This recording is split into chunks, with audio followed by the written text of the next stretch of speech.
Welcome to the നേഴ്സ്യൂൻ YouTube channel.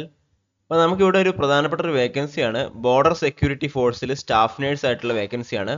Last date of submission 17 June 2024 post in border security force paramedical staff 2024 അങ്ങനെ നിങ്ങൾക്ക് കാണാൻ പറ്റും. അതായത് ഫിസിയോതെറാപ്പിസ്റ്റിന് സ്റ്റാഫ് നേഴ്സിന് ഇവിടെ നിങ്ങൾക്ക് നോക്കിയാൽ അറിയാൻ പറ്റും. ഫിസിയോതെറാപ്പിസ്റ്റ് സ്റ്റാഫ് നേഴ്സ് കണ്ടില്ലേ, ലാബ് ടെക്നീഷ്യൻ, ഫിസിയോതെറാപ്പിസ്റ്റ്. അപ്പോൾ ഇത്രയും ഇതിലേക്കുള്ള വേക്കൻസിയാണ് ഇപ്പോൾ നമുക്കുള്ളത്. ഇപ്പോൾ staff nurse, lab technician, physiotherapist. Staff നേഴ്സിന് ടോട്ടൽ 14 വേക്കൻസിയാണുള്ളത് കേട്ടോ. എത്രയാണ്? 14 വേക്കൻസിയാണുള്ളത്. ഇപ്പോൾ ഇവിടെ 14 വേക്കൻസി നിങ്ങൾക്ക് കാണാം. അതിനകത്ത് unreserved 4, EWS 3, OBC 4, SC 2, ST 1 അങ്ങനെ വേക്കൻസിയാണ്. 10% of the vacancies for ex serviceman എന്ന് പറയുന്നുണ്ട്. സാലറി 35,400, 1,12,400 ആ ഒരു ലെവലാണ് ഉള്ളത് കേട്ടോ. അതുപോലെ തന്നെ അടുത്ത ഒരു വേക്കൻസി നമുക്ക് ലാബ് ടെക്നീഷ്യൻ. ടോട്ടൽ 38 വേക്കൻസി ഉണ്ട്. Lab technician 38 vacancy, physiotherapist 47 vacancy, അങ്ങനെ 85 വേക്കൻസിയാണുള്ളത്. ഇത്രയാണ് 85 വേക്കൻസിയാണുള്ളത്. ഓൺലൈൻ മോഡിലാണ് അപേക്ഷിക്കേണ്ടത്. Last date of acceptance of application will be 30 days. അതായത് ഈ ഒരു ജൂൺ 17 വരെ നിങ്ങൾക്ക് അപേക്ഷിക്കാവുന്നതാണ് കേട്ടോ. 10% vacancies are reserved for ex serviceman എന്ന് പറയുന്നുണ്ട്. അപ്പോൾ നിങ്ങൾക്ക് ഇവിടെ കാണാവുന്നതാണ് കേട്ടോ. Qualification GNM or BSc nursing, general nursing അല്ലെങ്കിൽ BSc നഴ്സിംഗ്, രജിസ്ട്രേഷൻ വിത്ത് സ്റ്റേറ്റ് നഴ്സിംഗ് കൗൺസിൽ മാത്രമേ ചോദിച്ചിട്ടുള്ളൂ. എക്സ്പീരിയൻസ് ചോദിച്ചില്ല. ഡിസേറബിൾ ആണ്. Tuberculosis, hospital administration, sister, tutor, public health nurse ഒക്കെ ഉണ്ടെങ്കിൽ നല്ലതാണെന്ന് മാത്രമേ പറയുന്നുള്ളൂ, ഒരു ഉറപ്പ് പറയുന്നില്ല കേട്ടോ. അപ്പൊ അത് ശ്രദ്ധിക്കുക. ലാബ് ടെക്നീഷ്യൻ ആണെങ്കിലും +2 വിത്ത് science, diploma in medical laboratory technology മാത്രമേ പറയുന്നുള്ളൂ. ഇവിടെ +2 മാത്രമേ പറയുന്നുള്ളൂ. സയൻസ് ചോദിക്കുന്നില്ല. സ്റ്റാഫ് നേഴ്സിന്റെ കാര്യം പ്രത്യേകം ശ്രദ്ധിക്കുക. സയൻസ് ചോദിക്കുന്നില്ല. ഫിസിയോതെറാപ്പിസ്റ്റ് ആണെങ്കിൽ degree or diploma in physiotherapy ആണ് ചോദിച്ചിരിക്കുന്നത്. നിങ്ങൾ വായിച്ച് മനസ്സിലാക്കുക. അപ്പോൾ ഇത് നിങ്ങൾക്ക് ഓൺലൈനായിട്ട് അപേക്ഷിക്കുന്നത് എങ്ങനെയാണ്?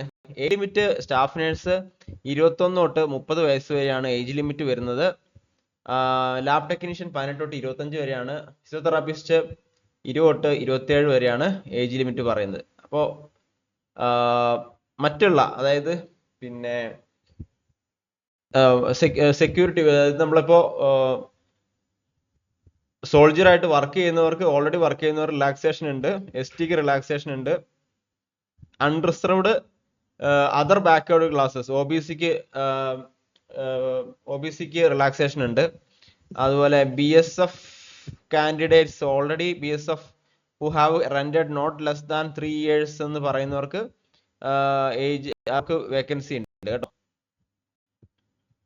അപ്പോൾ ഗ്രൂപ്പ് B സ്റ്റാഫ് നേഴ്സിലാണെങ്കിൽ government servants who have rendered not less than 3 years regular and continuous service as on closing date, അവർക്ക് അൺറിസർവ്ഡ് ആണെങ്കിൽ 5 വേക്കൻസി ഉണ്ട്.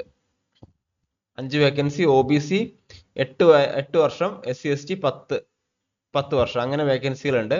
അപ്പോൾ ഇത് എങ്ങനെയാണ് അപേക്ഷിക്കാന്ന് ചോദിച്ചാൽ, ബോർഡർ സെക്യൂരിറ്റിന്റെ ആ ഒരു ലിങ്ക് ഞാൻ താഴെ കൊടുത്തേക്കാം. ഈ മൂന്നാമത് വരുന്ന ഈ അപ്ലൈ ഹിയറിൽ ഇവിടെ ക്ലിക്ക് ചെയ്യുക. ചെയ്യാം, mobile number enter, email ID enter, OTP വരും. ആ OTP നിങ്ങൾക്ക് എൻ്റർ ചെയ്തിട്ട് ഇവിടെ അഡ്രസ് ഡീറ്റെയിൽസ് കൊടുക്കാം. കഴിഞ്ഞ other details, qualification details, work experience, candidates documents, criteria. അപ്പോൾ ഇത്രയും ചെയ്തിട്ട് നിങ്ങൾക്ക് ഈ ഒരു ബോർഡർ സെക്യൂരിറ്റി ഫോഴ്സിലേക്ക് സ്റ്റാഫ് നേഴ്സ് ആയിട്ടും ഫിസിയോതെറാപ്പിസ്റ്റ് ആയിട്ടും ലാബ് ടെക്നീഷ്യനായിട്ടും അപേക്ഷിക്കാവുന്നതാണ്. വളരെ നല്ലൊരു വേക്കൻസിയാണ്. അതുപോലെ നമ്മുടെ ക്ലാസ്സിലേക്ക് ജോയിൻ ചെയ്യാൻ താല്പര്യമുള്ളവർക്ക്, DME ലോങ് ടൈം ക്ലാസ്സിലേക്ക് താല്പര്യമുള്ളവർക്ക് പെട്ടെന്ന് തന്നെ ജോയിൻ ചെയ്യാവുന്നതാണ്. അതുപോലെ തന്നെ ESICയുടെ ക്ലാസ്സിന് ജോയിൻ ചെയ്യുന്നവർക്ക് പെട്ടെന്ന് തന്നെ ജോയിൻ ചെയ്യുക. ഇന്നോ നാളെ ആയിട്ട് ജോയിൻ ചെയ്യുക. കാരണം ഇനിയും 1 മാസം മാത്രമേ ഉള്ളൂ സമയം. അത് കഴിഞ്ഞാൽ നിങ്ങൾക്ക് ജോയിൻ ചെയ്യാനുള്ള അവസരം ഉണ്ടായിരിക്കുന്നതല്ല എന്നുള്ള കാര്യം പ്രത്യേകം ശ്രദ്ധിക്കുക. So thank you for watching. ഈ വീഡിയോ നിങ്ങൾക്ക് അപേക്ഷിക്കാമെങ്കിൽ നിങ്ങൾ തീർച്ചയായിട്ടും അപേക്ഷിക്കുക, അല്ലെങ്കിൽ മറ്റു കൂട്ടുകാരിലേക്ക് തീർച്ചയായിട്ടും ഷെയർ ചെയ്യുക. All the best. എല്ലാവർക്കും ആരോഗ്യവും സമാധാനവും മനഃശാന്തിയും നേർന്നുകൊണ്ട് ഈ വീഡിയോ നിർത്തുകയാണ്. വീഡിയോ ഇഷ്ടമാണെങ്കിൽ ഒരു ലൈക്ക് ചെയ്യുക, അതുപോലെ മറ്റു കൂട്ടുകാർക്ക് ഷെയർ ചെയ്യുക. താങ്ക്